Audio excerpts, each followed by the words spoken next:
genre.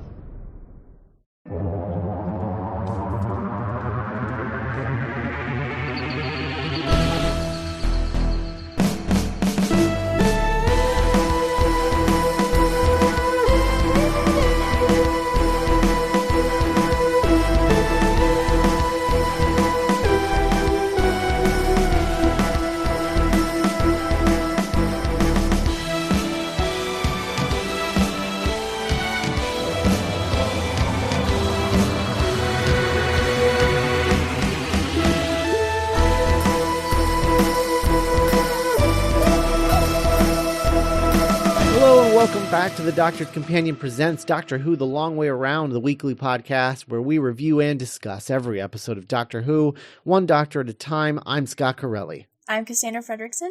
And I'm Nick Jimenez. And today on the show, we will be discussing The Two Doctors, which is the Sixth Doctor's fifth story and the Second Doctor's question mark? I don't know. I don't know which of his final story. I mean, sort of, technically. I have so many questions. So the first thing is, in continuity for the Second Doctor, the Two Doctors happens between Fury from the Deep and the Wheel in Space. So it slots in right between those two stories, which is... I don't know what that means yet. Nope, you sure don't. Cass does. Yep. Don't worry, listeners. I don't know what that means either. Yeah. That's why I'm here. So it slots in right after they say goodbye to Victoria and before we meet Zoe. So it's like the only space where the Second Doctor and Jamie are bachelor men traversing the universe together. Pretty much. Yeah. It is not as cool as it sounds. No. Well, okay, so background and significance. Obviously this is important because there's two doctors, but what's even more important, I would say, is I'm fascinated with the fact that this isn't an anniversary episode.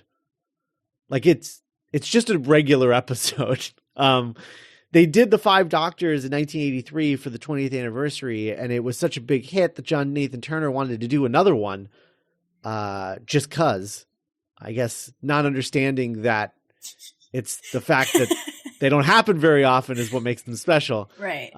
But he just wanted to do a random one, so he reached out to Robert Holmes, and he's like, "Hey, will you write this?" At the same time, he was also keen to make a story set in North America, in the United States, because Doctor Who had sort of grown a cult following in the mid 70s and had become sort of like a semi-popular sci-fi show. Like, people knew what Doctor Who was in America now, and so he wanted to sort of lean into that and do a story that took place in America. However, this had always been prohibitively expensive, but the BBC's North American distributor, known as Lionheart, was interested in investing in the project because they felt that they would be able to market it and maybe have like a really big,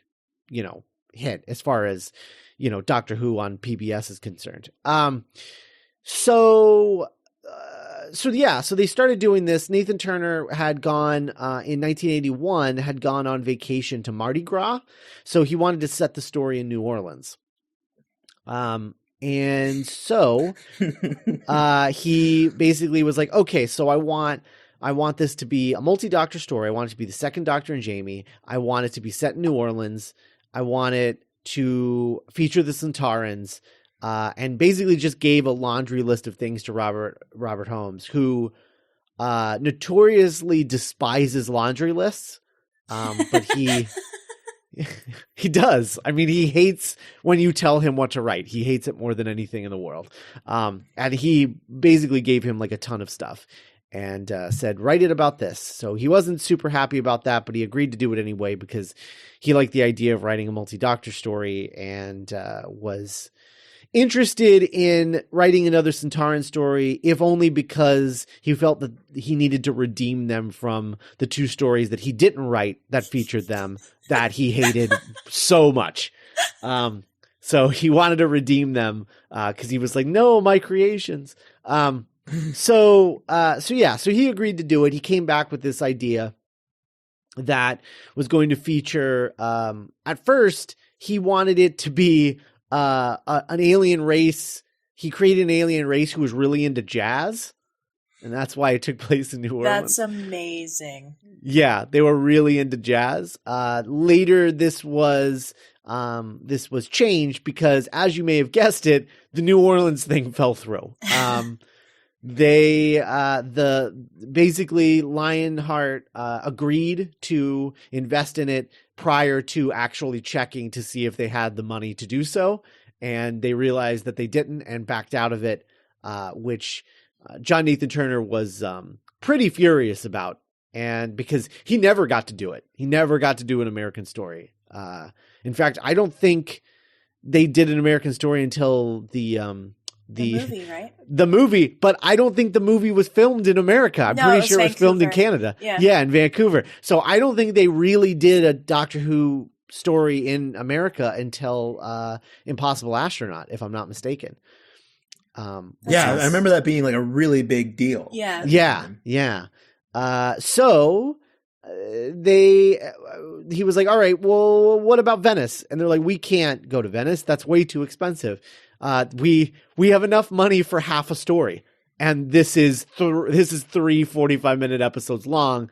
All of everything was falling apart because it was all predicated on the fact that it was going to be co-financed with Lionheart. And when they dropped out, they only had half a budget because he'd already spent everything else on the rest of the season. So he was basically like, okay, well, what about this place in Spain? Can we do that? And they're like, yeah, we can do that as long as everyone agrees to, basically taking halfsies on their pay. And everyone miraculously agreed to do that. Wow. Yeah, so everyone got paid halfsies for this story in order for them to film it on location in Spain. I don't think it was worth it. I really don't. I think they should have just had it be set somewhere where they film normally. I don't think it really adds much to it. And as a result of this move, the aliens couldn't be into jazz, so they changed it to they were gourmets, really into food. And that's how we got that to happen. And then Robert Holmes was very upset that they had moved it from America because there was apparently throughout the story there was just this running gag about the differences between British English and American English that he was very sad to see go because he was very he was very happy with how clever they were. And instead he just really ragged on the gourmet thing and the eating people and the vegetarianism jokes and all of that. That's what he ended up going with. And it wasn't not quite as good. Not quite as good. No. I don't know if Robert Holmes is a vegetarian, but I wonder if he is based on this story. I'm not sure. There's a lot of we'll get to it. So all of that, Troughton was very excited to return. He had hopes of one day returning to the show in a secret cameo as a story's monster. He had always wanted to do that. That's and so they cool. were and they were making plans for him to come back during Sylvester McCoy's era to do that. But unfortunately, in 1987, 2 years after the airing of this, he went to a Doctor Who convention in Georgia, in Columbus, Georgia, and he suffered a fatal heart attack and died 2 years after this. So he didn't manage to get that in, unfortunately, but this is his last time playing the Second Doctor. This is the last time that Fraser Hines played Jamie on screen. Mm-hmm. And it's I mean, it's kind of bittersweet, and it's a mess of an episode. It's certainly Robert Holmes's messiest episode, I would say. But it's still Robert Holmes, so it's still better than most things. Yeah. But it is definitely his messiest story. I think it's a little all over the place, but based on what he went through writing it, it's fine. I think, like he did his best. Mm-hmm. This was sure. I mean, yeah, if you want to know about the dish, go into the kitchen, Right. Yeah, totally. This was an uphill battle, this story. So that's the Two Doctors. That's basically that. I thought there was going to be more to it than that, but it was really just wanting to film in America and not getting to. I thought there was going to be more about this being a crossover, but it really wasn't. It was just it was just that he wanted to do it. I don't want to tell anyone over at IDW or Big Finish about what to do with their property, but I mean, the Doctor and Jamie going to New Orleans for Mardi Gras would be. Oh yeah, I would be surprised if they didn't end up doing that at some point. I have to look into it. They might have, because they do. Big Finish and the Doctor Who comic licensees. They do like to take these old ideas and sort of adapt them into new stories. These unused ideas, they do that all the time. So that's entirely possible. Or even a novel. Right. Yeah, totally. Yeah, totally that too as well.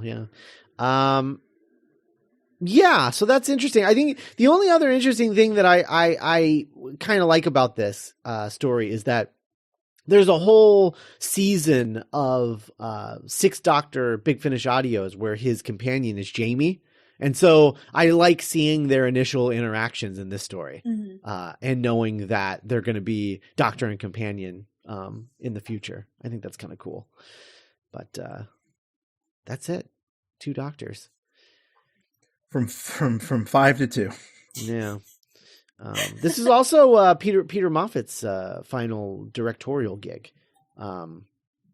Prior to this, he had directed the wonderful Twin Dilemma.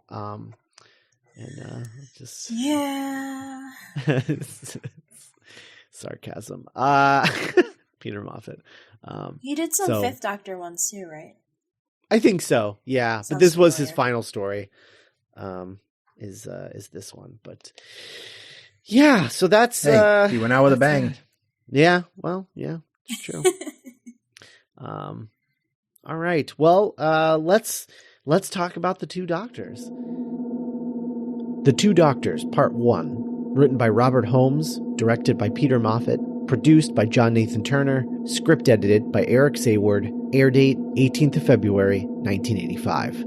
The Time Lords have sent the Second Doctor and his companion Jamie to a space research station to see Dastari, the director of projects, about stopping his time travel experiments that are rattling the fabric of time.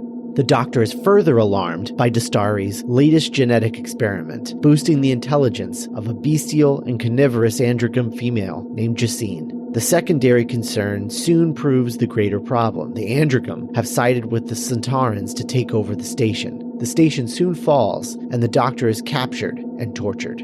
Meanwhile, the Sixth Doctor is on holiday with Perry when he suddenly feels his very existence jeopardized by something in his past and decides to check in with his old friend Dastari. Traveling to the research station, the Doctor and Perry find that everyone on board is dead and narrowly escape being killed themselves by a security computer. In Dastari's office, they discover evidence that the Time Lords are being framed for the massacre. On Earth, Chasine, an unaltered androgam male named Shakai, and a Sontaran named Major Varl seize a Spanish hacienda in Seville. An ex-actor named Oscar, who runs a restaurant in town, sees a Sontaran ship land nearby. He follows it to the hacienda, where he watches as Dasari and another Sontaran soldier carry an unconscious second doctor inside. Back on the research station, the sixth doctor tries to disconnect the security computer when Perry is suddenly attacked by a humanoid in rags. Her cries distract the doctor, and he is hit by a gas trap, which knocks him out, and he falls unconscious and is ensnared in wires. So episode 1, I love that it starts with this black and white second doctor and Jamie in the TARDIS thing. Mm-hmm. I think that's kind of cool. I don't know. That was fun. Yeah. I was like, wait, what am I watching? Oh, cool. Jamie, you know, like he was sure. Not an unattractive man when he was on the show as a youngin'. Oh, not at all. But as this older guy, I was like, wow, he's kind of a hunk, isn't he? Right? Wow. I was worried you were going to go in the other direction, and I was no, not at all. He's kind of hunky, this guy. I was like, wow, because he's like 42, I think at this point, 41, 42. And you wouldn't know that. He doesn't look that old.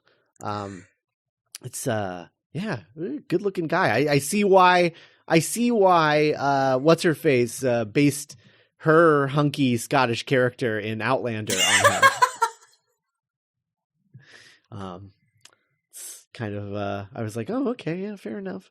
But he's a real, like, from Peter Brady to Greg Brady, I guess. Yeah, a little bit. So okay, so there's this bit. So they land at this when they land at that space station, and they walk out. They land in the kitchen of this alien race. This dude with orange eyebrows, like a freezer almost, more than a kitchen. It's because he's got like hanging meat in the background. Yeah. But he shows up. I find it so strange. Like, I know it's, you know, they say that they're going here because the Time Lords told them to. They're on like a secret mission from the Time Lords. But that's what he tells Jamie. Right, that's what he tells Jamie. And it's also, if I'm not mistaken, that's part of what fits the 5 Doctors into continuity, or is it this one? Is this the one with like the secret season of the second Doctor? Is this where that comes from? This is the secret season. Okay, yeah. There's a theory about a secret season of Doctor Who that they never filmed, but it was like, in order to fit this in for people, apparently there's a secret season where Jamie and the Doctor are taken away by the Time Lords and put into a bunch of secret missions, and then put back into time just before meeting Zoe, I guess. Trial of the Time Lords. I think he's with the Brigadier in 5 Doctors. Right, that's right. Jamie's just a cameo. Yeah. Yeah, that's right. Yeah, because I kept waiting for the Brigadier to show up in this because I thought he was in this and he's not. So I know he's on this mission from the Time Lord supposedly, but when he comes out and proclaims himself as a Time Lord, I was like, that feels weird because, you know, you don't even find out about Time Lords until his final story. And so the idea of him like coming out and proclaiming, it's just like, it's just weird retconning that I made me a little uncomfortable. It would be like hearing it'd be like Alec Guinness, Ben Kenobi being like, oh, these metachlorians, they're all right. Yeah. No, absolutely. Yeah, that's exactly what it's like. That's funny. Maybe do you think in Holmes's mind it was meant to sort of add some authenticity to it? Like, oh, look, even this guy was talking, it knew about it. We just didn't get to it in the show. I assume so. And Robert Holmes was a large part of growing that sort of mythology, because he didn't do war games, but he did the first Sontaran episode, right, which was I think, was it the first time that he called himself a Time Lord or the first time he referenced Gallifrey? I don't remember. It's one or the other. I know that it's like it's a big episode because it's like Sontarans and it's Sarah Jane's first episode, and right. I don't remember. And then yeah, there's something to do with the Time Lord stuff that he invented that was in that. I think it's Gallifrey. I think it's the name of the planet was the first time in a Robert Holmes story. And then he obviously did the Gooey Master story. Deadly Assassin. Yeah, Deadly Assassin, which was huge for Time Lord mythology. So he obviously there's something about the Time Lord that he is interested in. That mythology. So so I think you're probably right, Nick. I'm sure that had something to do with it. His continuity brain sort of like wanting to bring it all together and finding I don't know, interest in that. And isn't that kind of the ultimate like purpose of the retcon, when we think about like making the pieces fit in retrospect. Mm-hmm. Oh yeah. Yeah, absolutely. Absolutely. So anyway, this guy wants to eat Jamie. And throughout this whole story, this guy is just constantly just wanting to eat people. And great. I have a lot of Shock Eye was definitely my biggest takeaway from this. Yeah. Well, I mean, that's the thing, right? Is like Robert Holmes is so good at writing the minor characters. Like, but there were some fantastic minor characters in the story. Yeah. No, he's always good at that. You remember the farmer who runs into the Auton the first time? Yes. And his wife? Yeah. Robert Holmes. He's great. Also, almost always bad things happen to those characters because like you just mentioned, and like we'll get into my character, but like very rarely do they meet happy ends. Right. But yeah, I mean he creates what is I forget his first name, but Blitz. Glitz, isn't it? Oh, Glitz, right? Yeah, yes. Glitz. Yeah, the guy from the Seventh Doctor story that you saw. He creates him in a Sixth Doctor story in the following season. So he created that character too. The weird like disco cocaine pirate. Yeah, that guy, the disco cocaine pirate. Oh my god, that needs to go on a t-shirt. That's amazing. Oh man, just a picture of him that just says disco cocaine pirate. Hello. Yeah. Oh man, that's amazing.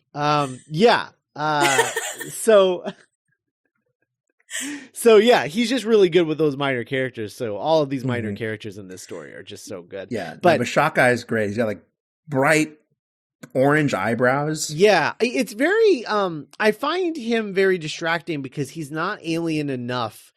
Yeah, like the eyebrows are the only really alien thing about him. Right.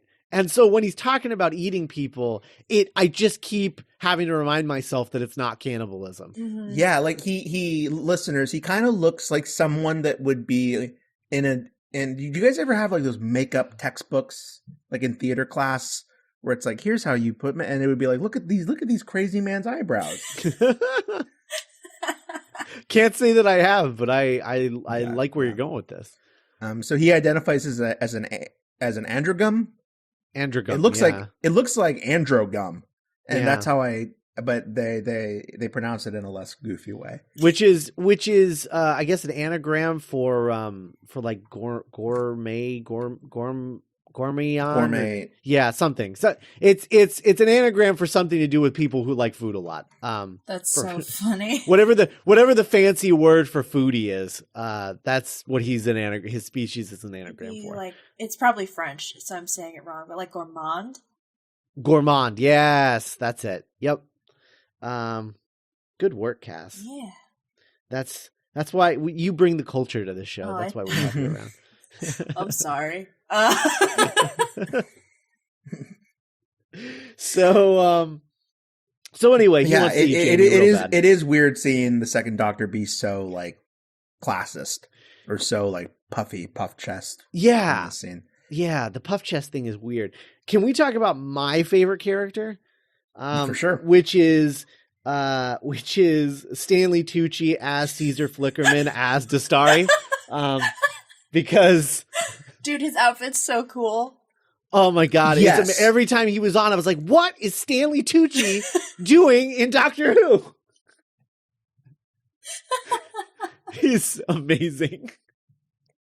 I love this guy. Oh my God, he's amazing. Dastari, the best. He's like a rock star mad scientist.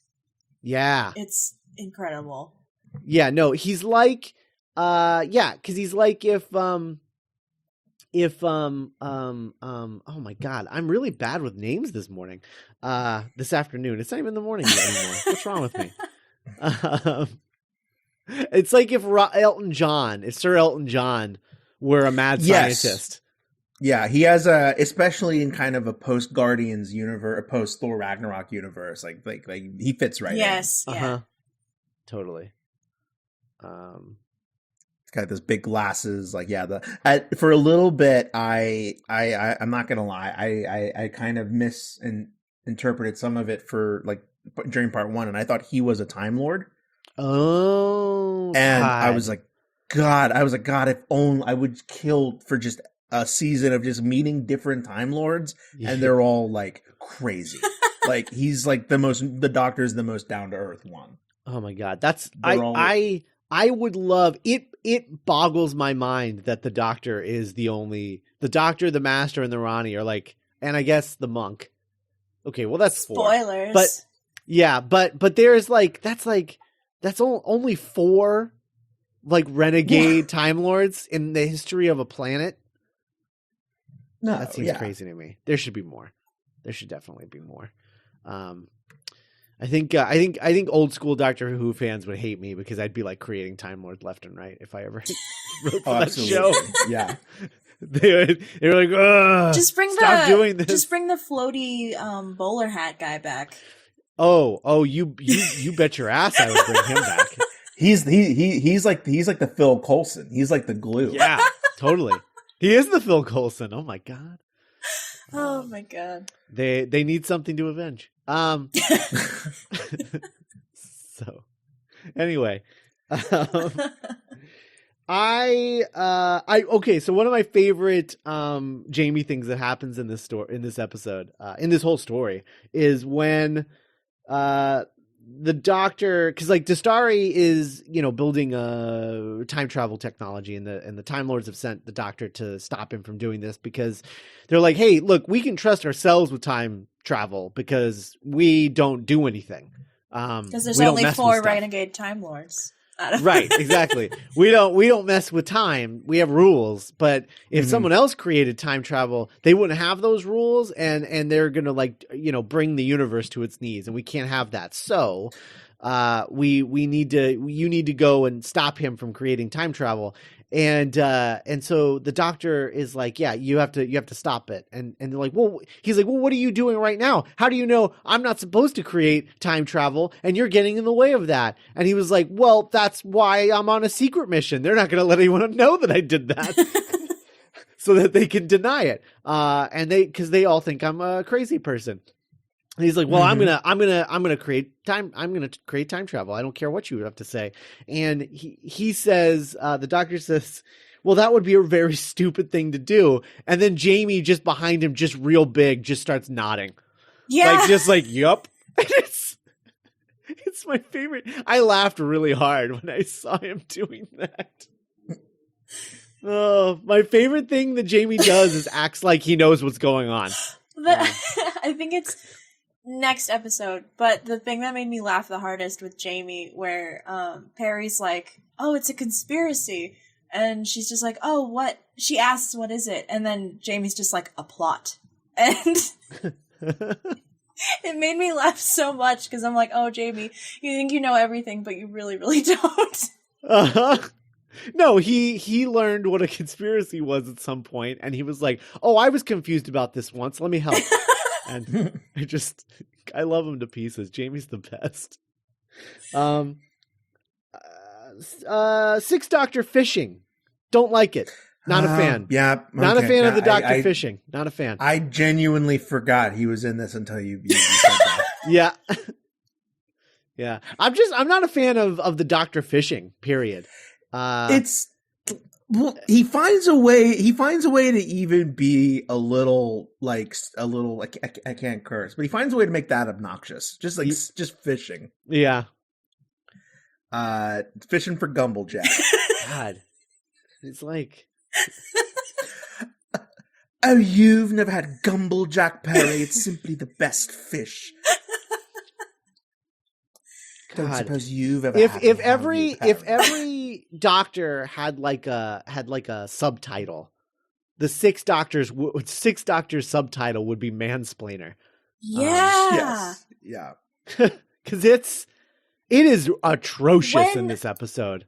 At some point he literally pats Perry on the head. It's really bad. Like I know people throw this term around a lot, but the Sixth Doctor constantly gaslights Perry, and I just put that together while watching this, and I was just like, oh my god. Yeah. I don't want to. Yeah. I mean, I don't want to spoil literally the last moment of the story, but yeah, like it's just a lot of like guiding her in a way that doesn't seem like cool.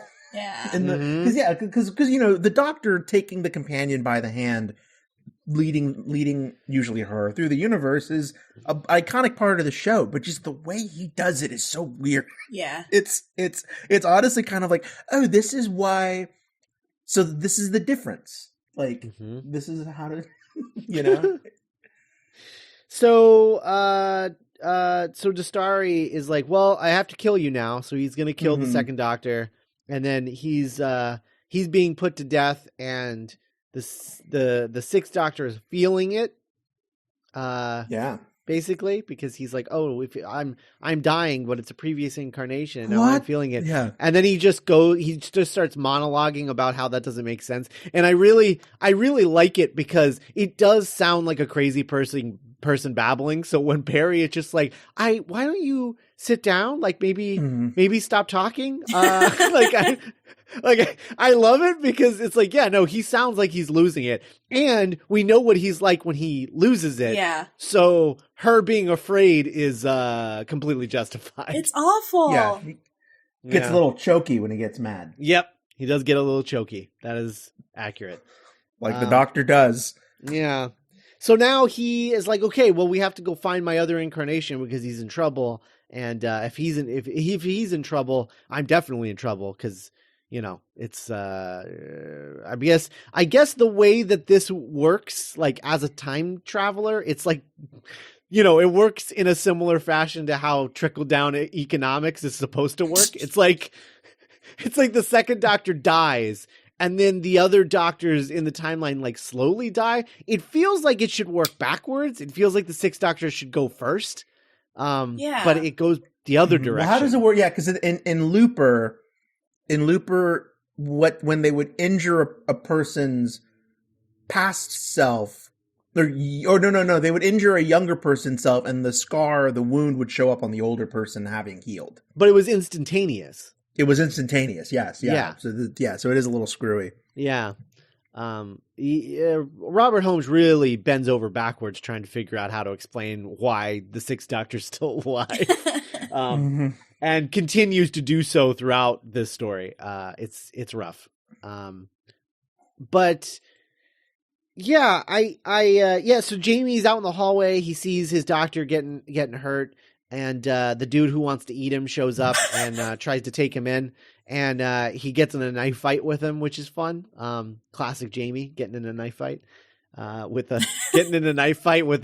alien who wants to eat him. That's classic Jamie. Get back, you not be eating me. So good.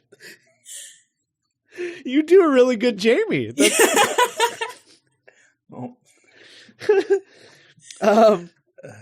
Also, I love when the Sixth Doctor wakes up, Perry offers him celery, which is a reference that Nick isn't going to understand for a long time, but it's a really good reference. Like I was like, oh look, that's nice. Like she's trying, like she's like, oh yeah, well it worked that one time.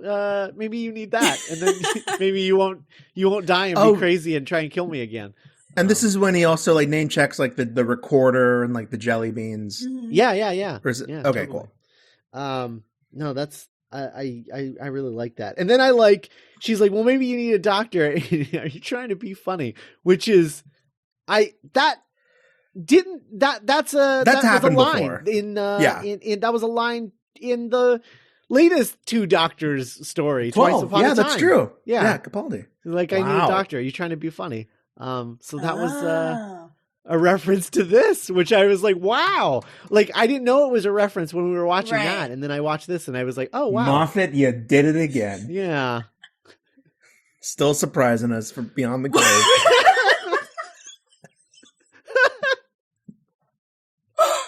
Oh No, God. he's alive. But I love the moment where Six throws shade on Christopher Columbus. Mm-hmm. Oh, yeah. He's going through his business cards of historical figures. He's like, Christopher Columbus, he had a lot to answer for, which it's like, wow, throwing shade on Christopher Columbus. Nice. In 85. Yeah, in 1985. Yeah, this story, the last part of this happened like almost exactly 2 months before I was born.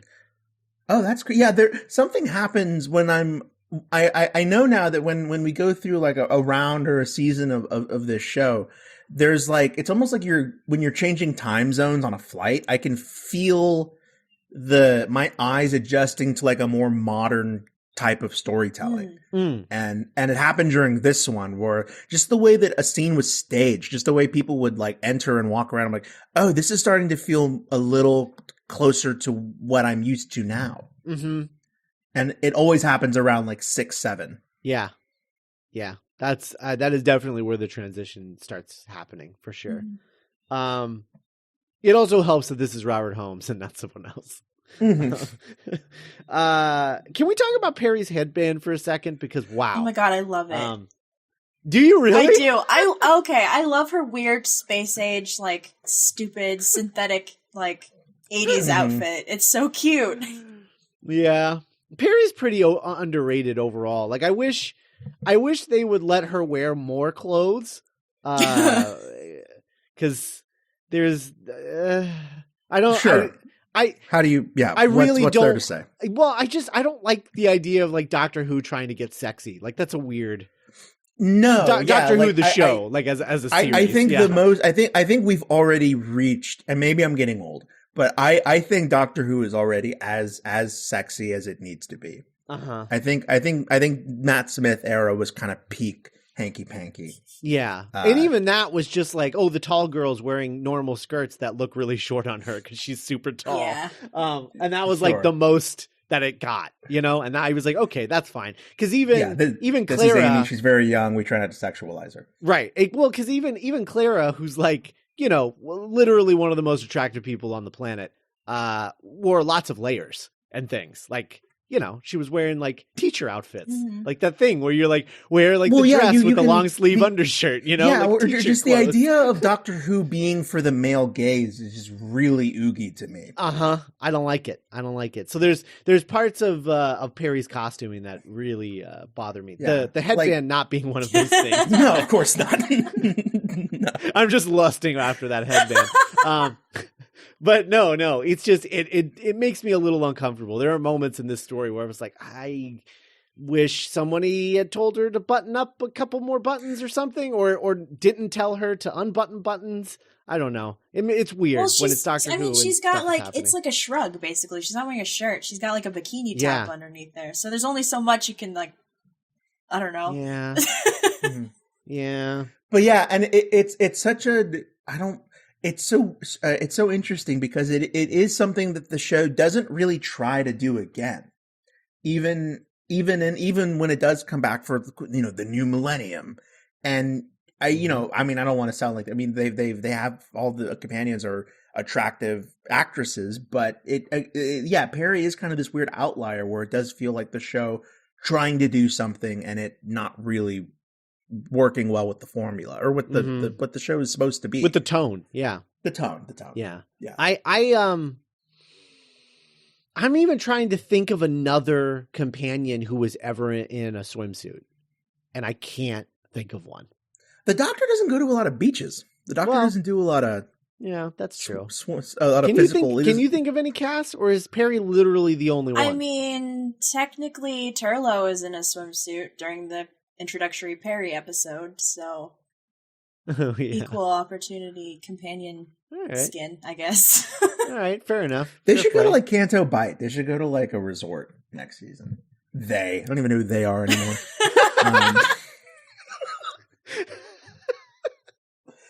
Rest in peace, Stephen. Yeah. The Doctor and her 4 new friends, or whatever, however many people she's rolling with. Right. Well, the last time K9 went to a beach, he broke, so I don't know if that's a good idea. Oh no, K9 should stay at the hotel.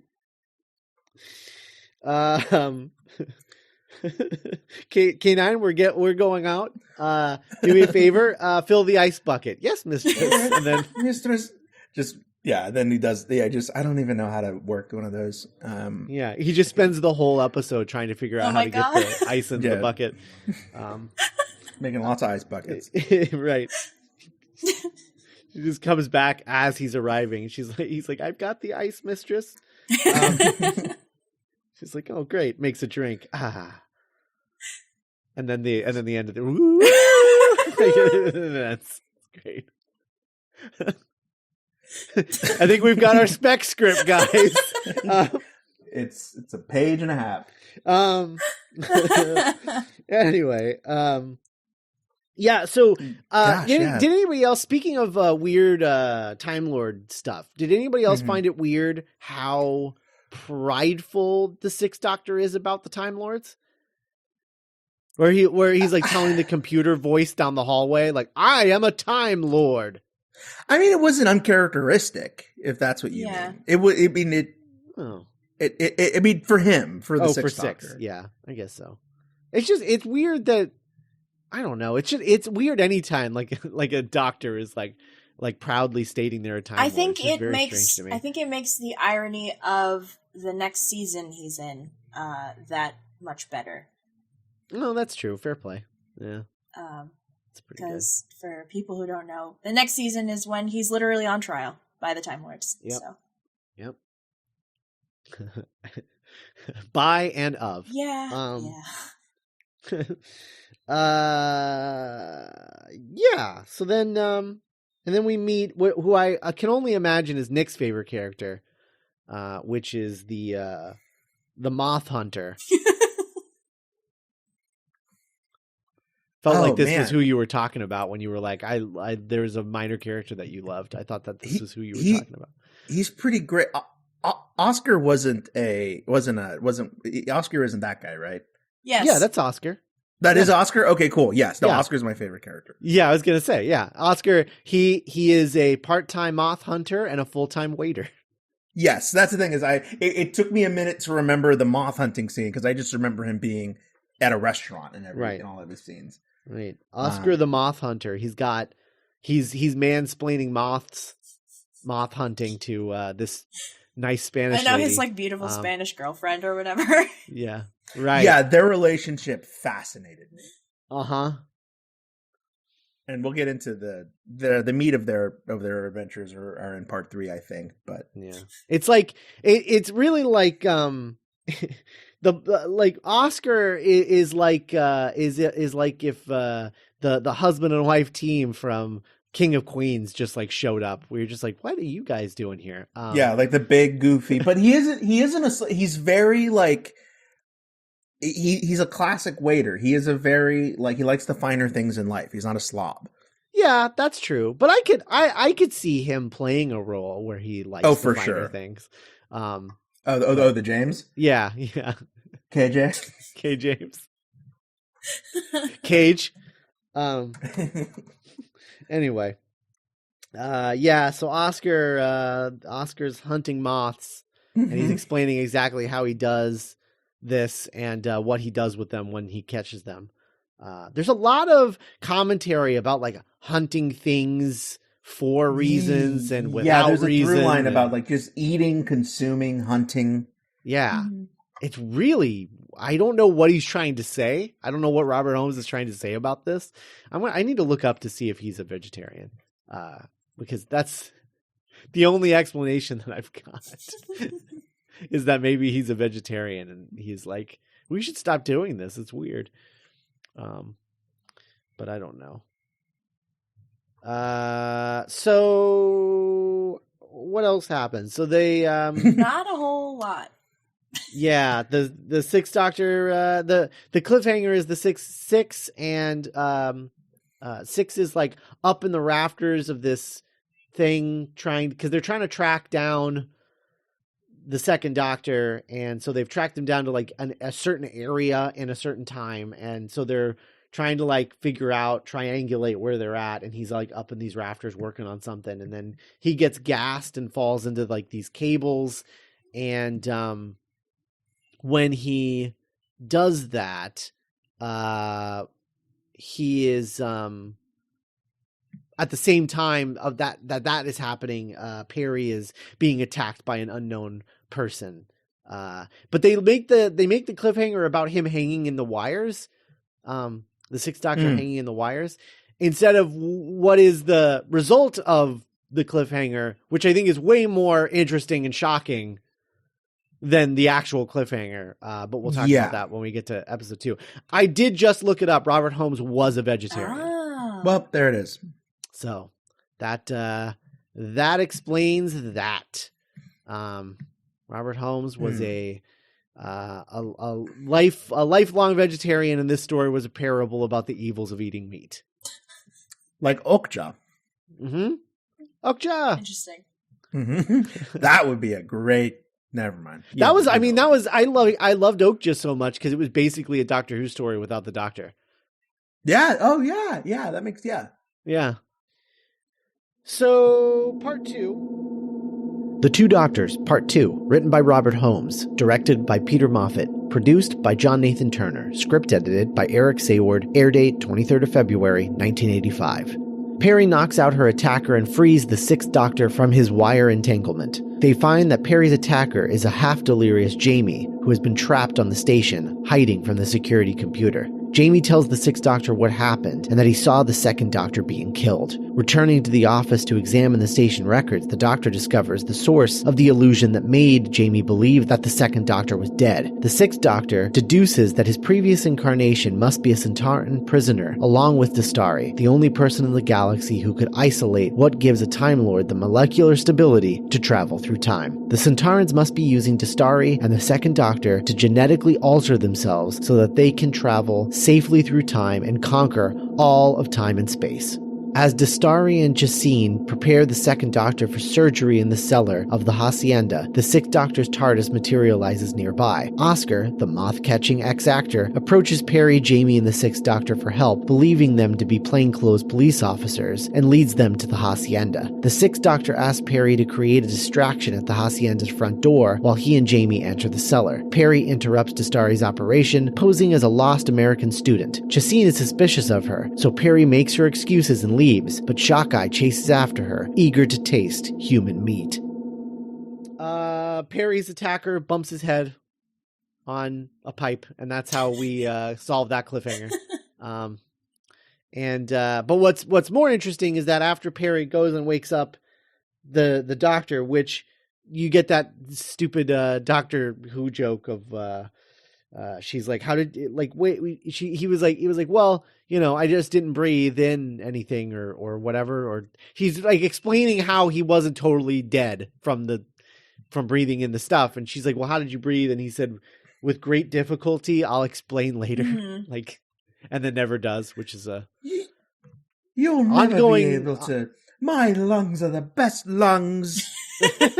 Well, it's an ongoing Doctor Who joke of the Doctor telling his companion, "I'll explain later," and never explaining. Like, that's one of those things like reverse the polarity that Doctor Who fandom is always talking about. Like, oh yeah, they did that all the time in Classic Who. It's what I always assume happens. It's what I always assume happens when they close the TARDIS doors, like at the end of an adventure. Yeah, I'll explain later. And then on the way back, it's like, so how? Okay, so my lungs are like, and then like for an hour, just like really boring, like just goes through it. So we find out that Perry's attacker is actually none other than Jamie, who and he is not doing good. No. He has he to is get a Morty without a brainwashed. Rick. Yeah, he's like he's struggling, and the Sixth Doctor has to hypnotize him into getting a straight answer out of him, because he's just like attacking willy-nilly because he's Jamie and that's all he knows. All he knows is violence. And this is also the part where the Sixth Doctor is just entirely too mean to Perry, where he just talks about how much she should be using her brain. Yeah. That was just like way too mean spirited.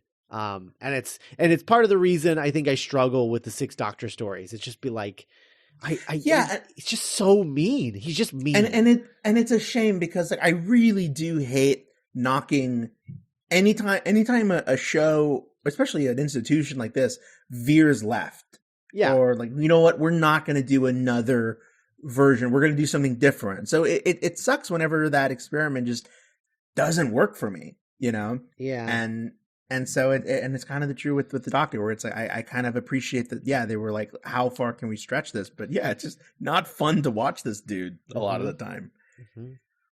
And this makes you really it makes me really empathetic for Perry in a way that is weird. I shouldn't say that, but it's just like, man, this poor girl. Well, in a way that you feel sorry for her, in a way where you're just like, why should I feel sorry for like the girl who's like traveling the cosmos with the Doctor? That's amazing. Yes, but I feel bad exactly. for her, and like, because she's stuck with this jerk. Mm-hmm. I don't know. The Doctor goes into the astral plane. That's a weird moment. The second Doctor spends this entire 45-minute period on a slab. Like, he just doesn't move the whole episode. He's just on a slab the whole time. This is important to note that the second Doctor and Jamie and the Sixth Doctor and Perry do not meet at all in the first episode. And then Jamie teams up with Perry and the Sixth Doctor in this episode, but they still don't run into the second Doctor until the third episode. It's kind of maddening, to be honest. Well, it's funny because, like, I was really looking forward to talking about this, because when I had the opportunity to meet Colin Baker a couple of years ago, I, like, asked him what his favorite story was, or, like, to work on, and he said he, quote, didn't like to use the F word, as far as, like, favorites go, but he loved working on this one, and because he loved hanging out with Patrick Troughton and stuff. And I was just like, oh, yeah, that's awesome. I haven't seen that story in a while. I'm excited to go back to it. And then I'm just like, man, they didn't hang out at all. No, they're in two scenes. Two scenes together in part 3. 2. Yeah. It's very, it is very much in that kind of, I don't know, it feels a little Drink Your Ovaltine. Like, it feels a little like a ripoff, where it's like, hey, the two Doctors are going to be in two different places for like 80% of it. Yeah. More than that, 80% is that's being generous. I mean, it's literally, I think they share screen time for a total of 5 minutes. Yeah, and 5 minutes of 135 minutes, like 3 45-minute long episodes. Yeah, so there's 130 minutes where they aren't with each other at all. In a story called The Two Doctors. Yeah, and in a post, and in a post Day of the Doctor world, that just feels so not satisfying. No, it definitely doesn't. It doesn't even feel sad. I can't imagine it felt satisfying at the time either. Yeah, because I mean, at least the 5 Doctors, 4 isn't there, and 1 is being played by a different actor, but like you still got the other dudes, together, and they're getting into hijinks for like a couple of episodes. Mm-hmm. And the 3 Doctors is fun too. Yeah. The 3, I was just going to mention the 3 Doctors is just like 2 and 3, just like hanging out the whole time. And then 1 just like yelling at them through a television screen. Just trolling them for like a scene, which is pretty great. So this story, so the Sixth Doctor goes into the astral plane to find his other self. and finds him on a slab somewhere. And he's like, well, that sucks. Let's go, I guess. I was like, great. I'm so glad that we did that. That was worth it because it got us nowhere. It's just ridiculous. There I am. Yeah. Oh, yeah, there I am. Where's there? I don't know. Who cares? Yeah. We get that really heartbreaking scene where where 2 is told that Jamie's dead. Yeah. And he's really distraught. Yeah. That's his bro, man. Yeah. Basically, we find out this weird thing about the Doctor has like a part of his DNA makes him appropriate for time travel, and that is required to make a TARDIS. And so they're trying to. That was interesting. Yeah. He's got midichlorians, guys. We talked about it earlier. He's got time travel midichlorians. I thought it was because like his DNA, like the TARDIS is alive. So like they work together. And it's only Time Lord DNA. Right. Okay. But we see, yeah, I was going to say, but we see other people driving the TARDIS. That, you know, that trope that you hate. Yep. Yep. I don't know. All right. They all have Time Lords. So this, so this is kind of, I really like this. I think this is something that the fandom can hang their hat. Can anyone fly the TARDIS, or do you have to have Time Lord blood? That feels like a very fundamental divine. Well, I think it like there's like a cop out because the Doctor's like, oh yeah, only like a Time Lord can start it or like prime the machine, whatever. But like after that, anyone can fly it. Okay, which is dumb. Yeah, dumb. See, it's the thing is, as a new fan of the show, the idea of well, I shouldn't have 10 years, but you know what I mean. So the idea of someone flying the TARDIS isn't that alien to me because like I've seen that a lot. But if you were to tell me like, oh no, it's like the TARDIS is actually a living organism and it's like a dance, it's almost like a ritual between these two organic beings. That sounds really cool to me too. So I don't know if I have. One doesn't immediately sound more appealing to me than the other. Well, isn't that how, like, Clara, she sticks her hands in that weird TARDIS goo or whatever during that one episode to, like, fly the TARDIS? Yeah. What episode is that? I don't remember. That's not TARDIS goo, Cass. That's Time Lord. Ew. That's jellified Time Lord. I don't. That's the priming. Ew. Yes, you gotta have the priming. Master. That's what they're trying That's the master. That's the master. That's what they're trying to pull out of there. Pull out of the Doctor right now. To put in their time machine is that gooey stuff. Time Lords are really gross, it turns out. Yeah. You know how like people are like 80% water, they're 80% goo. Why do you think Gallifrey is like shiny like that? Yeah.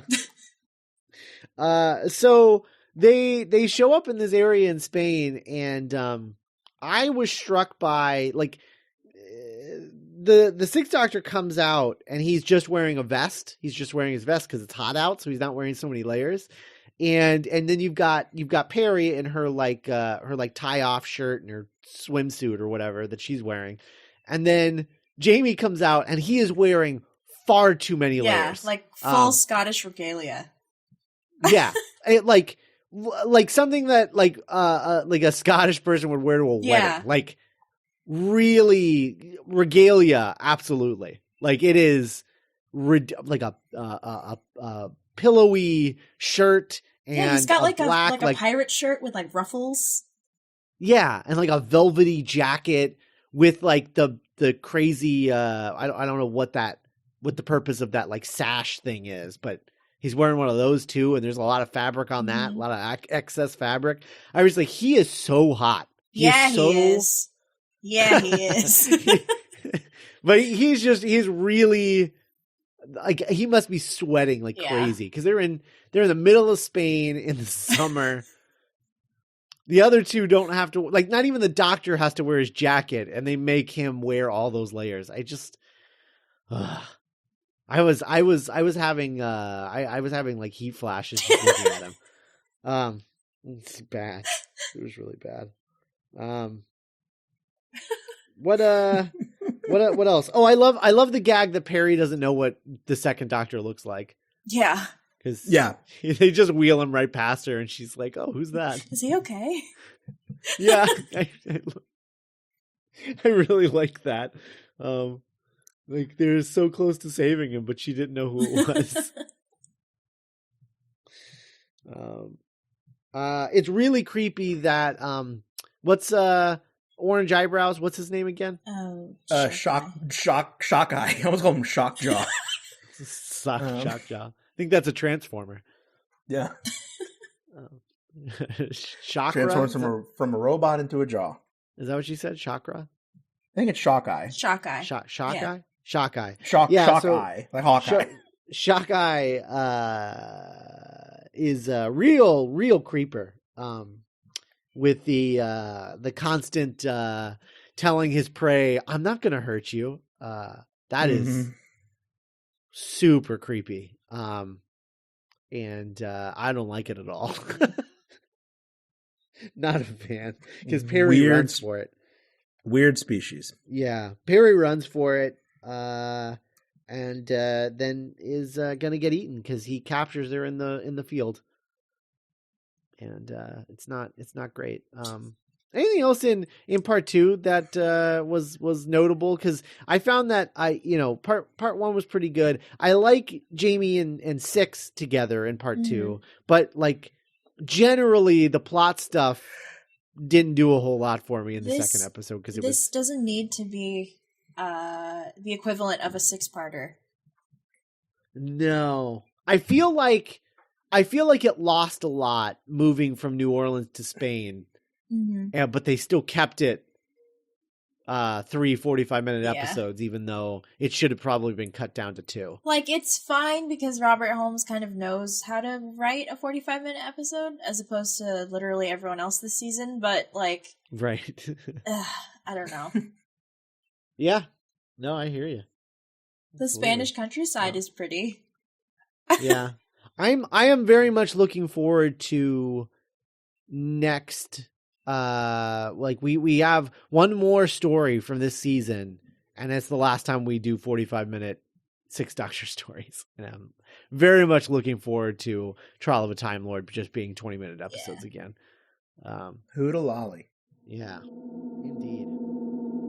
The Two Doctors, Part 3, written by Robert Holmes, directed by Peter Moffat, produced by John Nathan Turner, script edited by Eric Sayward, air date 2nd of March, 1985. The Sixth Doctor and Jamie are discovered in the cellar by a Sontaran named Stike, who threatens to kill Jamie, but Jamie stabs Stike's leg. Jamie and the Doctor run upstairs, where they find the Second Doctor, but can't help him escape before having to hide when others arrive. Having learned of the Sixth Doctor's presence, Chasine worries that other Time Lords may also come to help, so she asks Astari to implant the Second Doctor with Shock Eye's genetic material, turning the Doctor into an androgum that she can control. She interrupts Shock Eye before he can slaughter Perry, and has him bring the Second Doctor back to the cellar. Once there, she stuns Shock Eye so Astari can remove his genetic material and implant it in the Second Doctor. When Shock Eye wakes in a rage, he finds a kindred spirit in the transformed Doctor. They decide to go into town and try the local cuisine.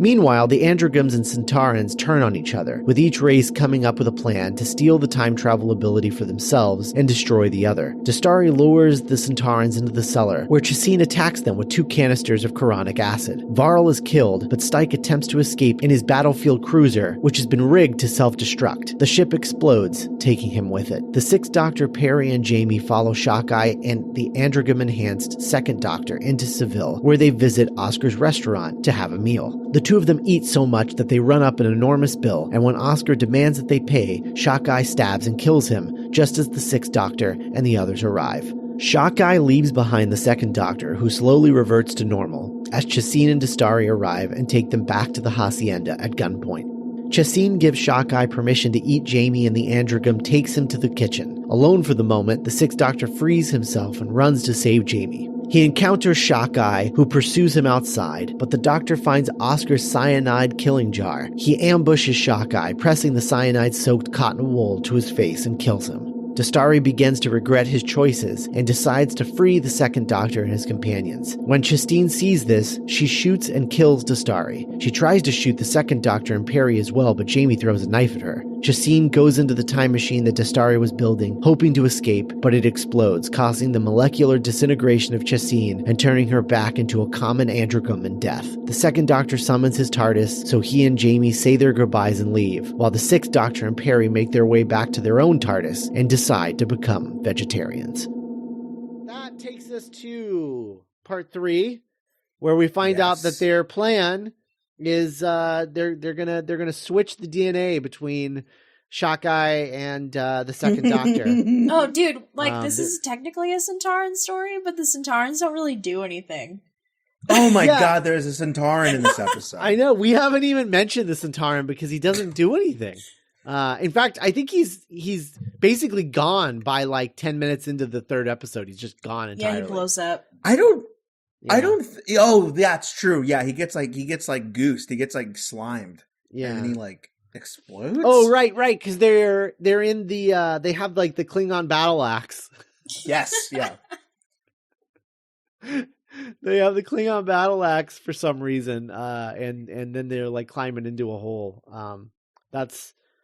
That's the most memorable thing they do is have a Klingon battle axe. But it is worth. I am glad you brought it up because if I'm not mistaken, is this the first classic Who Sontaran that I've seen? No, Sontaran Experiment, which was the 2-parter from the fourth Doctor. It's not memorable. Okay. It's fine. Yeah. Well, he looked great in this one. They're a little tall for my taste, but yeah, they are kind of tall for Sontarans. Yeah, they're like 5'5". They're like just people. So this switching DNA thing, I love. Like, you know, it'll be a while before we get to Enemy of the World, but man, Patrick Troughton is so great at playing a bad guy. Like he just dives headfirst into it, and it's so good. This was the highlight of the episode for me. The whole story. 100%. Yeah, because like as soon as you see Troughton with the orange eyebrows, yes, you're like, oh, here we go. Like, and you're right. No, he just completely commits. Yeah, and what I love about it is that he has a food obsession. We find out that the species is like this other woman, the main like villain woman who we're also not talking about because she's not very interesting. Oh right, yeah. Yeah, she keeps calling him like animalistic. Like, oh yeah, he just has these animalistic urges and he just gives into them and he's dumb and whatever. But he never talks about how he's obsessed with food. she just keeps calling him an animal. And when Troughton wakes up with the orange eyebrows, having combined his DNA with Shockeye, he starts talking about food like incessantly. And he's just like, do you know the cuisine of this planet? And he was like, yeah, no, I've been here a bunch of time. I've eaten all kinds of stuff. And he's like, can we go get the food? And he's like, yeah, great. And then what happens is he's like, well, we can go to a restaurant, but it's going to be a black tie thing. So we need to like dress you up. And he's like, I know where to get clothes to dress up. And then they start just next thing you know, you see them walking down the street, just a couple of bros going to brunch in top hats. They look like the tails. fox and the cat from Pinocchio. It's amazing. It's one of my favorite visual things in all of Classic Who is just a couple of bros going to lunch. Yeah, and they really do. They're like two cartoon rats. Like the scenes of them both out like it's just out hungering each other and just like topping each other with like how manic it kind of reminded me a little bit of like hungry John Sim Master. Like, yeah, if they did get food in front of them, like that's how they would react. That's how they would. Maybe that was his problem in that story. Maybe he needed if they had added orange eyebrows to the Master, everything would have made sense. I mean, he can't get more nutty. Yeah. Give him some orange eyebrows, and we would have been like, oh. Okay. He's an astrogum. That's what happened. Okay. Oscar is fantastic in this episode. Okay, yeah. So Oscar gets stabbed. Yeah. Well, that's way later. But Okay. Well, how much is their bill? How much do they run up their bill? Like, it's like $18,000 or something. Stupid. It's crazy. They eat 2 suckling pigs between the 2 of them at least, and then there's like seafood and like pheasant, and I'm just like, oh my god, that's crazy. Yeah. Well, the second Doctor, when he snaps out of it, he has like a belly. Yeah. Which is really funny, and there's a bit where the Sixth Doctor is like, "You got me into this mess," and he's like screaming at him because he got him into this mess, and I'm fairly certain, like in the context of the episode, he's talking about like, I'm here because of you, because you're working for the Time Lords or whatever. But then I'm looking at Colin Baker, and I'm looking at Patrick Troughton's little like tummy that he's got sticking out, and I was like, is this a fat joke? Is that what they're doing? Because it was like he was like, you got me into this mess, because there's like that ongoing joke with the Sixth Doctor, especially later after we leave Perry, with him constantly being put on a diet and stuff, which isn't just very silly and not I don't know. I feel bad for Colin Baker in those moments. But I didn't know what that joke was, if that was a joke about the plot or if that was a joke about if that was like a weight joke for Colin Baker. I'm not sure. Yeah. I don't know, because Robert Holmes, very svelte man. Robert Holmes, so I could see him fat shaming. He's like an elitist vegetarian. Right. Yeah, exactly. Exactly. So I don't know. There's also a little flavor of xenophobia in this story, where they talk about, like, there was a point where Shock Guy asks Oscar, "Do you serve humans here?" And he's like, "Yes, pretty much exclusively." And they're like, he's like, "No, I mean, can we eat humans?" And it was like, "Oh no, I've heard there's a place in I don't know where, somewhere in India, I think he said, where you can eat people, but that's not here." And I was like, "Ugh." Great joke, Robert Holmes. Oh boy. You Englishman. Yeah. It's like, yikes. Xenophobia, not fun. God, Oscar the waiter is just the best. I just love how polite he is. And when he tries to go, even at the edge of death, because he tries to confront them about their $18,000 bill, and they're like, he basically is like, "Hey, look, guys, I don't care if you keep going, but can you pay your tab first, and then we'll bring you out some more food." And they're just like, "What?" And then Shock Eye stabs him in the belly, and he bleeds out right there in the restaurant. It's a pretty human death for a Doctor Who episode. He doesn't get like disintegrated or turned to dust or so. He gets stabbed in the stomach, and they watch the life leave his eyes. Yeah. I was actually surprised that Shock Eye's been talking about eating someone. That's actually really true. And then he just kills him and walks away. I'm like, I mean, that's a lot of meat just perfectly going to waste. That's the thing is, he's like a rotund fellow. He's like a classic, like, soft face, like, waiter. He's like a guy in a cartoon where, like, somebody's really hungry and they look over at their friend and they see like a ham, like they turn into a ham. Yeah, that would be Oscar. Oscar would turn into like a ham or another suckling pig. Or like a roast, like a roast. Oh my god. It's like Jamie would be like a drumstick because of his hair. But then, they all gather around Oscar as he has his death rattles, and he quotes a little bit of Hamlet, and then he reveals that he wanted to be an actor, that was kind of his like life goal. Well, he's a waiter, so sure, like a lot of waiters, they wanted to be actors. And then he quotes Hamlet, and he pieces out. He quotes Hamlet. That's the most extra death I think I've ever seen. Oh my god, it's ridiculous.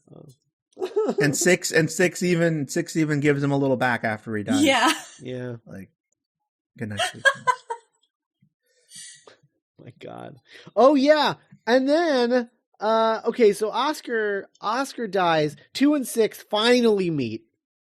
Like 20 minutes into the story, 25 minutes, 30 minutes into the story, they finally meet. He yells at him. Then they immediately go their separate ways because the Sixth Doctor goes and chases down. He goes and he chases down Shockeye, and then okay, so earlier in the story, Oscar, when he was talking about hunting moths, he was like, yeah, I've got this little jar of cyanide and I put them in there and they breathe cyanide and they die. And then she's like really bummed out. She's like, why are you killing them? And she's like, so I can mount them and study them and whatever. I'm weird. Moths. Don't judge me. Yeah. And so the Doctor gets his cyanide jar and then pours it into a rag and murders Shockeye. Like, I mean, I know he murdered Oscar 100%.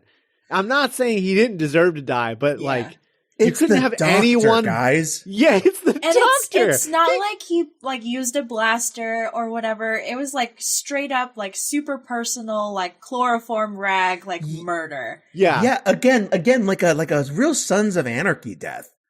Yeah. It's like the Doctor just coming up behind him with the rag, holding him and just being like, shh. Yeah, it's really awful. Just die. Shh. There you go. There you go. That's not how you want. That's not how I want Iron Man. Accept. Yeah, just that. That's not how I want Thanos to die in Infinity War. I don't want Spider-Man to. Oh my god, that would be incredible, though. I don't even want any of the Marvel characters to do it. I just want Colin Baker to show up out of nowhere and take out Thanos with some chloroform. That's enough now. God. Hush now, quietly. Oh, and you know what? He would be justified because that is an intergalactic threat. Yeah, they need the Doctor. They do. My Lord. Just the Sixth Doctor popping out of nowhere. And he's just like, everybody gets one, and Spider-Man's like, hey, that's my line.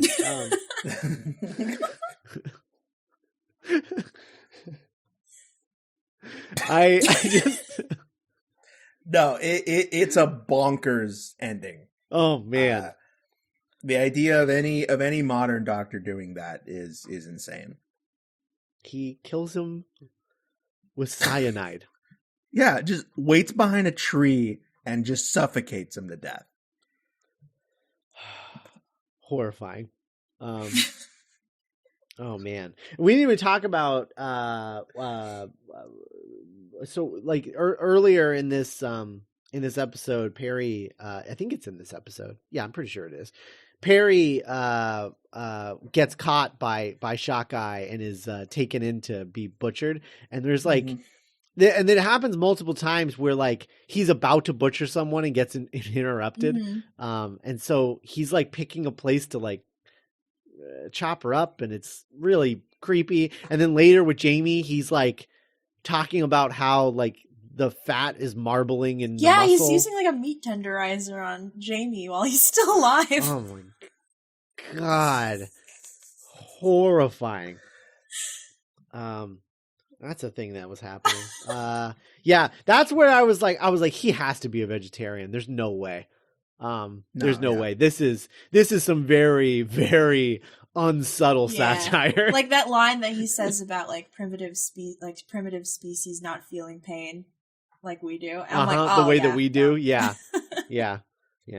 I was like, there's no way. There is no way that Robert Holmes is writing a line like that and then going and eating a hamburger. It's just not.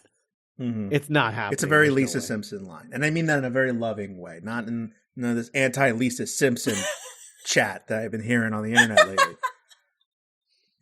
That crap is insane. Anyway, yeah. So they share 2 scenes together. It's a bummer. 6 complains to 2 about getting him into this situation, runs off. They get back together again, and they're just like, wow, that was weird. Sure was. All right, see ya. And that's it. And it kind of is maybe there's something we can take away. We're not all combinations of Doctors meeting are going to be interesting. I think this could have been. I don't know. I think it could have been interesting, but they didn't allow it to because they never put them in the same room. Yeah. I mean, yeah, and it's like, why even? Because the only interesting thing is the tenet of, no pun intended, the thing about, it has to be a Time Lord's blood. We need a Time Lord's blood, so the Doctor has to go and save himself. But if that's literally it, then just make it the Master or another Time Lord, which we all know we're very pro on the show. Mm-hmm. But yeah, it feels like a real waste for them to communicate or bounce off each other that little. Yeah, it definitely does. There's also this little thing that I want to talk about that I don't know that I've never I feel like I've just never really noticed it, but or I have noticed it, but I haven't been able to, like, I don't know, describe what I'm feeling yet. But like there's this weird thing that happens that obviously can only happen in Doctor Who because the situation only presents itself to Doctor Who, but the weird thing where, in any other time travel thing, when a time traveler meets themselves as a younger person, they treat them like a kid, like, oh man, I can't believe I was ever that naive. Mm-hmm. Like that's so stupid. And, you got a lot to learn, kid, yada, yada. LOL. They've lived longer. Ha ha ha. But then when it's the Doctor, it's always the reverse. The younger doctors are treating the older doctors like they're rookies. And they've literally, like, the Sixth Doctor has literally been the Doctor for like 1,000 years longer than the Second Doctor. Right. Yeah. And yet the Second Doctor is just like, one day you'll learn, Sixth Doctor. And it's like, what? It's just a weird phenomenon. And I know that it's because of the actors. Mm-hmm. Like I know it's like a meta thing that's happening, but it always rubs me the wrong way because it doesn't make any sense in the world. Like, the new Doctor should be treating the older Doctor like their immature child self. Right. And kind of and what was so cool about Twice Upon a Time was it had that juxtaposition. Mm-hmm. Yeah. But that really, I think that only worked the way that it did because 12 is like an older guy, So that's very true. Yeah. It wasn't like Smith and Hartnell. Right. Smith and yeah. Right. If it was Smith and Hartnell or like Tennant and Hartnell, I think it would have played the opposite then. Mm-hmm. And I don't love that. I don't know. It's just weird. You guys. No, yeah, I got you. Does that bother you guys? Does it? No, it does. I don't know. I guess it never really occurred to me that, you know what I mean? Like, it never really occurred to me that was a weird thing, but like put in the context of like, well, I mean, the Sixth Doctor is way older than the Second Doctor. That makes a lot more sense. And now I don't know. now you're going to be distracted by it forever. like I look at, a perfect example of this is in Time Crash. Right. Yeah. Where the 10th Doctor is just like, you're so good. I like you. Oh man, you're one of my heroes and blah, blah, blah. And I was like, yeah, no, it's cute that like David Tennant really loved the 5th Doctor. And yeah. But, in the context of that, like, oh man, it's just really sad. The idea of like like me as a middle-aged person going back to me as like a 19-year-old and just be like, oh man, oh, you were so cool. Like, oh man, like that's so sad. Like, that's really sad. Man, this is really when I hit it, when I peaked. Oh man, I peaked. Yeah. So like the Doctor is like a wannabe jock that just peaked in high school. He wears his like Letterman jacket. Absolutely. Yeah. Look how thin I was.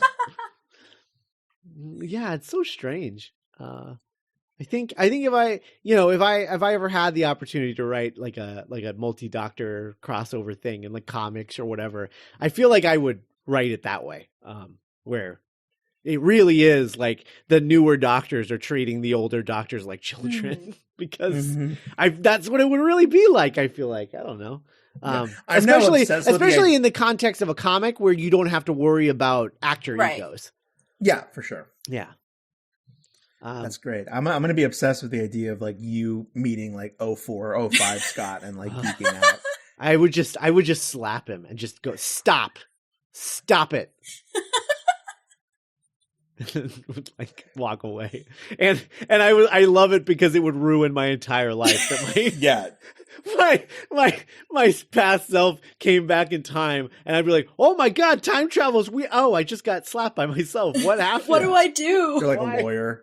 What did I do? Oh no. You know what you did. Anyway. And then the doctor decides for him and Perry that they're both vegetarian. Yep. Da da da da da. It's fine. It's fine because I like the doctor being vegetarian. I think that makes perfect sense to me. It does for sure. It really bothered me in 11th Hour when the 11th Doctor is just like bacon, and thankfully he hates it and spits it out. But it still bothered me that he was like, "Oh yeah, I'm gonna eat this," and I was like, "Yeah, that bothers me because he's always the guy that's like." Every living creature is important, but also I'm going to eat some of them because they taste good. Like it's a weird thing to do. I don't know. That's what I do. Anyway, weird episode, but some really fun parts. Yeah. I mean, every Robert Holmes story is there's even the ones that are weaker like this and like what's the second Doctor one that he does? Oh. His first story? Oh, I hate that. Dominators? No, Dominators? No. Space Pirates. No. Oh. Which is, yeah. Really? Which is awful. Doesn't he do the one with the, where the people have the robots that they pray to or whatever, right? I don't think so. Yeah, I think isn't that the Dominators, that story that I'm describing? I believe where it's like the Wicker Man, but with right. robots. Yeah. I think that's Robert Holmes. I'm pretty sure. Crotons. Oh, Crotons, right? And that's Space him, right? Pirates, both. Yeah, Crotons and Space Pirates. Okay, Space Pirates was first, or Crotons was first? Okay, yeah. So his first story is I really like his first story. Space Pirates. Just stop trying to make Space Pirates happen. Stop trying to make Space Pirates happen, Doctor Who. It's not going to work. Anyway, small bit of news before we wrap up the show. Did you guys see the post on our Facebook group about the educational episodes that they're doing? I saw it. I didn't click on it because. Oh yeah.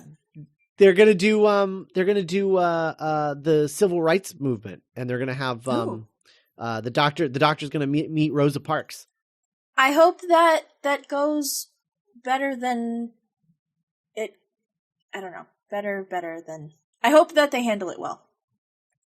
Yeah, I wish them the best. Yeah. Based on how they would deal with based on how Chibnall dealt with sensitive topics in Broadchurch, I think it'll be okay. Because he does it really well. There's stuff that happens in that is not appropriate to talk about on this show, but it was done very tastefully and done very, very well. And positively, I guess. Dealing with victims and things like that. Like the way that they deal with victims is very sensitive and good, and how we should always treat them. And so that gives me hope that it's not going to be screwy. Yeah. I think. Yeah. So, any event, I thought that was kind of cool. Throwback. Yeah, it does kind of harken back to like the original, almost primordial vision of the show. Right. Mm-hmm. Yeah. Yeah. So I like that. It's pretty cool. I'm still, I think I'm still in denial over the fact that there's only going to be 10 episodes. I'm hoping that the 10 episode arc means that we're going to get it sooner than we think we're going to get it. I've heard November thrown out a lot as when it's going to air. And I just think that sounds like craziness to me.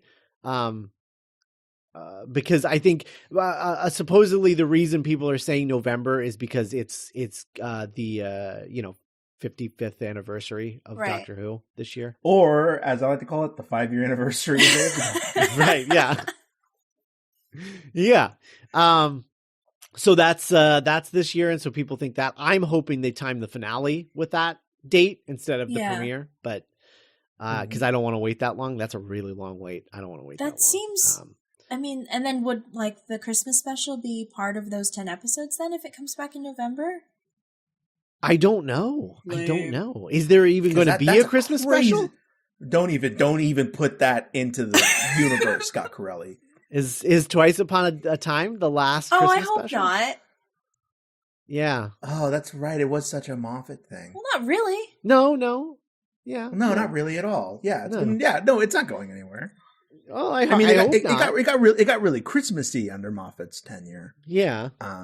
What's when did what was the exact date on the premiere of Doctor Who? It was like 23rd. November 23rd. November 23rd. Yep. Mm-hmm. The most important thing to ever happen on November 23rd. Yep. 1963. So I make that joke all the time. Like way more than I should. Like it comes up way more than you would think. Sure. Like I was like I was watching The Crown and the JFK assassination happened. I was like, oh, Doctor Who premiered that day. Like, yeah, that's all I was thinking about. Oh my god. The day we lost our national innocence. Premiere of Doctor Who. Yeah.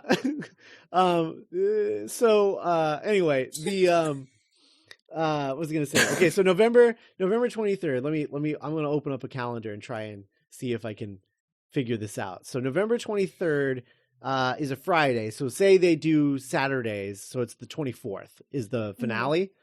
Mm-hmm. So that's, let's see, 1, 2, 3, 4, 5, 6, 7, 8, 9, 10. So that would mean that the premiere would be on September 22nd, theoretically, if they put the finale. That seems more like when someone says fall, I don't think of November. I think of like September.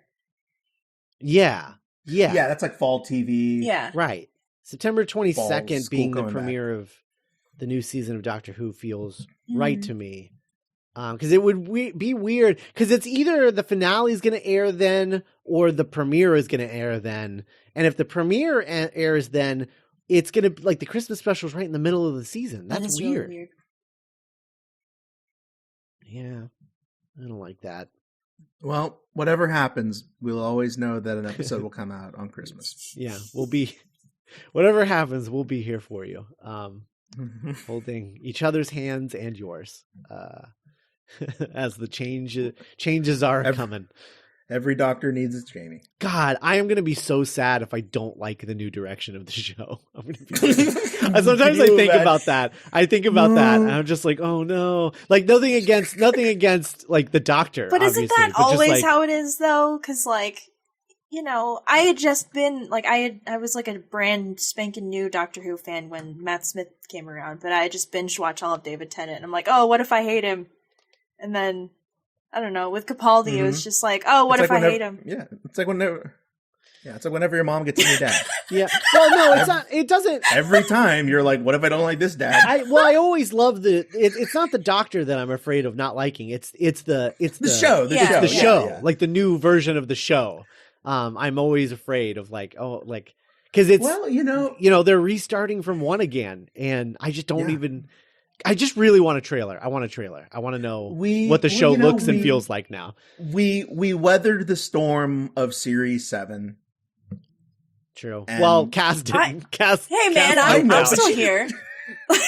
Yeah. She came back.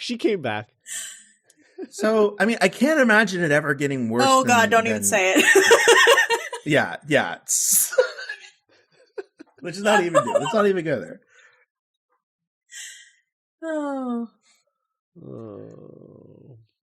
Do you guys find it strange that like a year from now we're going to like saying the names Ryan, Yasmin, and Graham are just going to be something that we do all the time and we just know them?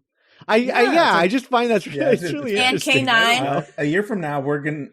Yeah, a K9. A year from now, we're gonna know which Avengers are dead. Oh shoot! Also, that we'll know that in like That's 2 true. months. Yeah. I don't think. I'm also excited to see what the names of the episodes are going to be. Oh, me too. Remember how cool it was when we found out like the Magician's Apprentice, the Witch's Familiar. Like that was a cool weekend. Yeah, I like that. All right, well, I guess we're done here. Go check us out on our Facebook page, the Doctor's Companion Listener Group. Talk about Doctor Who there. We're also on Twitter at TDC Pod. If you ever feel like emailing us, you can do that.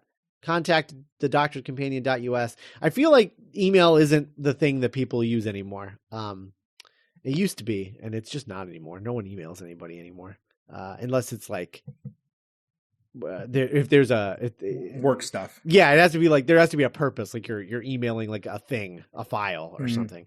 I don't know. Anyway, so that's that. You can email us if you want to. Support us on Patreon if you're not. It's we will shorten up the hiatuses between seasons if we get more support on Dueling Genre's Patreon, duelinggenre.com/support. Go check that out. Also, we are now officially sponsored by TeePublic.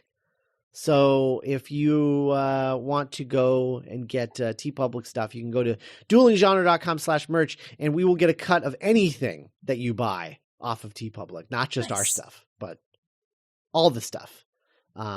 So if you shop at TeePublic a lot, or if you're planning on going to TeePublic, go to duelinggenre.com/merch and buy through that link, and we get a cut of all the money that you spend. TeePublic sends us a little off the top. They skim off a little off the top and they send it to us for sending you their way. So if you're looking to get some new t-shirts or whatever, go to TeePublic. Don't go to TeePublic. Go to duelinggenre.com/merch, which will take you to TeePublic, and then we get a cut of the stuff. So go do that. If you have TeePublic, if you have like a TeePublic bookmark, delete it, put in duelinggenre.com/merch, and then bookmark it again, and then you won't even have to think about it anymore. Don't tell me what to do, Scott. Please do it, please. I'm not telling you. I'm just asking. Please. Anyway, that's another way that you can support us if you so desire. So and it doesn't it's no skin off your back. You're already spending the same amount of money at TeePublic. We just get a little bit of that cash. So anyway, Remembers of the Daleks is next. Heck yeah. That's good. Yeah, it's a real good episode. Nick's going to love it. I'm excited. Yeah, I'm excited. All right. Well, we'll talk to you guys next week with that. Bye everybody.